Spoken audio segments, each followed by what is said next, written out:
প্রিয় দর্শক, দেশ এবং প্রবাসে এই মুহূর্তে যেখান থেকে আমাদের ইউটিউব চ্যানেলটি দেখছেন সবাইকে প্রীতি এবং শুভেচ্ছা জানিয়ে শুরু করছি আজকের প্রতিবেদন। তো দর্শক, আপনারা দেখতে পাচ্ছেন যে আমার সামনে একজন বোন বসে আছে। আজকে আমরা আসছি এই বোনটির জীবনের গল্প শুনবো। আপু, আসসালামু আলাইকুম। ওয়ালাইকুম সালাম। কি নাম ভাই? নূপুর। নূপুর। কি কি সোনার নূপুর না রূপার নূপুর না পায়ের নূপুর না মনের নূপুর? সোনা নূপুর। হ্যাঁ, সোনা নূপুর না পায়ের নূপুর। পায়ের নূপুর। তো নূপুর আপু, আপনি কেমন আছেন? আল্লাহ ভালো রাখছে ভাই। বেশি ভালো না? এই কোনো মতন আছে। কোনো মতে? কোনো মতে কেন? বেশি ভালো নাই কেন? কেন আছে ভাই? অভাবের সংসার, গরিব মানুষ আমরা। এই লকডাউনে কোনো ইনকাম নেই, আর ইনকাম করার লোক নেই। একটা বয়স্ক মা আছে, আমি আছি। সংসারে কোনো মতন লোকের বাড়ি কাজ করি, সেটা ওখানে পেট চালাই ভাই। এই জন্য এর আগে কখনো ভিডিও করা হয়েছিল? হ্যাঁ ভাই, একটা ভিডিও করছিলাম। একটা ভিডিও করছিলেন, সেখানে কি দর্শক ভাইরা কি আপনাকে সাহায্য সহযোগিতা করছিল? না রে ভাই, অল্প কিছু করছে, সেটা দিয়ে সংসারই চালাতে পারি না। মানে অল্প কিছু করছে, তো সেটা দিয়ে মানে সংসার কি, মানে আপনার সংসার কে কে আছে? কোনো ভাই যদি ভালোবেসে বিয়ে করতে চায় তাহলে সংসার চলে ভাই। না না, সংসার কে কে আছে এখন? আমার মা আছে, বয়স্ক মা, আর আমি, আর আমার একটা বাচ্চা আছে। বাচ্চা আছে? বিয়ে হয়েছিল? স্বামী কই? স্বামী তালাক দিয়ে দিয়েছে ভাই, বাচ্চা পেটে থাকতে। বাচ্চা পেটে থেকে তালাক দিয়েছে? দেশের বাড়ি কই? রংপুর। রংপুরে। তো রংপুরের মেয়ে আপনি, নূপুর। তো এই যে স্বামী নাই, নাই কতদিন? নাই অনেক দিন, 3 বছর। 3 বছর? তাহলে আপনি মানে 3 বছর কি একা থাকতেছেন নাকি? হ্যাঁ ভাই, একাই আছে। একাই আছেন? তো বাচ্চাটা নিয়ে আছে। এই যে প্রতিবেদন করার পর কি কোনো মনের মানুষ খুঁজে পাইছিলেন? না ভাই, মনের মানুষ না খুঁজে পাওয়া নেই, তো আবার প্রতিবেদন করতে আইছে। যদি একটা ভালো মনের মানুষ পাই তাহলে তারে ভালোবেসে বিয়ে করতে চাই। ভালো মনের মানুষ পেলে ভালোবেসে বিয়ে করবেন, আর যদি ভালো মনের মানুষ না পাইলে তাহলে আর বিয়ে করব না ভাই। বিয়ে করবেন না? মানে সিদ্ধান্ত, ভালোবেসে বিয়ে করবে, ভালো মনের মানুষ না পাওয়া নেই, দেখেন না অনেক ঠকাইলাম। মানে সিদ্ধান্ত নিয়ে ফেলাইছেন যে ভালো মনের মানুষ না পেলে বিয়ে করবেন না?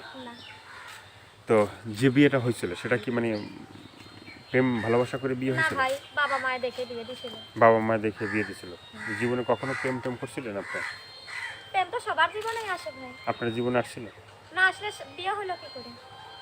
এই যে বলেন যে বাবা মা বিয়ে দিয়েছে, স্বামীর সাথেই তো ভালো জীবনের। আর কি বিয়ের পরে স্বামীর সাথে বিয়ে মানে প্রেম করছেন নাকি? মানে বিয়ের পরে স্বামীর সাথে প্রেম হয়েছে? ওইটাই তো ভালোবাসা।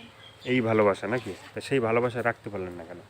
রাখতে পারলাম না। স্বামীটা যৌতুক বলে, যৌতুক দিতে পারবো কোথায় থেকে ভাই? গরিব মানুষ, মা বয়স্ক মানুষ, নিজেই ইনকাম করতে পারে না, তার জন্য যৌতুক না দিতে পারো না, স্বামী ফেলে দিয়ে চলে গেছে। স্বামী ফেলে দিয়ে চলে তালাক গেছে? দিয়ে গেছে। তালাক দিয়ে গেছে। এখন একটা যদি বিয়ে করছে, তার একটা বাচ্চা আছে ওইখানেও। সে বাচ্চা নিয়ে কি মানে সে থাকে না আপনি থাকেন? উনি থাকে, ওনার বাচ্চা নিয়ে। ওনার বাচ্চা মানে আপনার বাচ্চা কই? আমার বাচ্চা আমার কাছে। আপনার কাছেই আছে? বাচ্চারা কি ভরণ পোষণ দেয়? না, কিছু দেয় না। কিছুই দেয় না।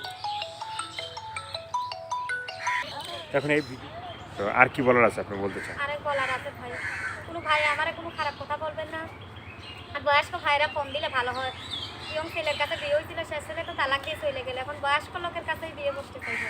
বয়স্ক লোক কেন? মানে এত ইয়ং সুন্দর ছেলে সুন্দর বিয়ে হয়েছিল ভাই, তালাক দিয়ে দিল, এখন আরেকটা মেয়ের ভালোবেসে বিয়ে করলো। আমার চেহারা ভালো না, তার জন্য আরেকটা ভালো মেয়ে দেখে বিয়ে করলো যৌতুকের খাতিরে। আপনার চেহারা কি তার জন্য যৌতুকের জন্য এখন যদি ছেড়ে দেয়, তার একটা বয়স্ক লোকই আমার ভালো ভাই। মানে চেহারা যে ভালো না সেটা কি আপনি নিজে বললেন নাকি? না, আমার স্বামীটাই বলছিল। স্বামীটা বলছে? স্বামীর কি চোখ আছে? না থাকলে কি করবে? না, চোখ থাকলে তো বলতো না যে। মনের চোখ দিয়ে দেখতে পারলো না, তো ছেড়ে দিল ভাই। মনের চোখ থাকলে ঠিকই দেখতে পারতো। আচ্ছা যে আচ্ছা, ভাইয়েরে মনের চোখ দিয়ে দেখবেন, সেই আমার ভালোবেসে বিয়ে করবে। সেই আপনাকে ভালোবেসে বিয়ে করবে। আর কিছু বলতেছেন আপনি? দর্শক, এই আপুর কথাগুলো শুনলেন, ভালো লাগলে অবশ্যই তার পাশে থাকবেন। সাহায্য সহায়তা, প্রেম ভালোবাসা যে যেটা করবেন সেটা আপনাদের একান্তই ব্যক্তিগত ব্যাপার। ভালো থাকেন, সুস্থ থাকেন, আর প্রতিদিন একটি হলে ভালো কাজ করেন। সেটা হয়তো আপনার জন্য, না হয় দেশের জন্য। সবাইকে আল্লাহ হাফেজ। আর 5 ওয়াক্ত নামাজ পড়বেন, দেশটাকে বেশি বেশি ভালোবাসবেন। চ্যানেলটি সাবস্ক্রাইব করে সঙ্গে থাকবেন। আল্লাহ হাফেজ।